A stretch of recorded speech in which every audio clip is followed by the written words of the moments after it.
নমস্কার সকলকে, জয় শ্রীকৃষ্ণ। আজকে আমি আপনাদের সাথে শেয়ার করব মায়াপুর স্কন মন্দিরের গদা ভবনের ভগবান শ্রীকৃষ্ণের ভোগ প্রসাদ। সেখানে যাওয়ার পর আমরা প্রথমে জুতো রেখে লাইনে চলে আসি। সেখানে 1টার সময় গেট খোলা হবে। এখন থেকেই কত মানুষ ভিড় করে লাইন জমিয়েছে। গেট খোলার পর আমরা ভেতরে প্রবেশ করি। এখানে যারা পরবর্তীতে খাবার নিচ্ছে তাদের আবার খাবার দেওয়া হচ্ছে।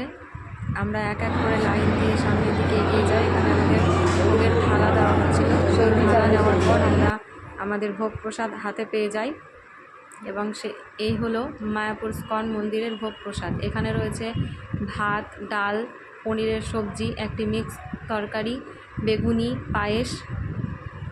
দেখতে পাচ্ছেন কত সুন্দর এই ভোগ প্রসাদ। যদি ভিডিওটি ভালো লেগে থাকে তাহলে অবশ্যই একটি লাইক করবেন। জয় শ্রীকৃষ্ণ, রাধে রাধে।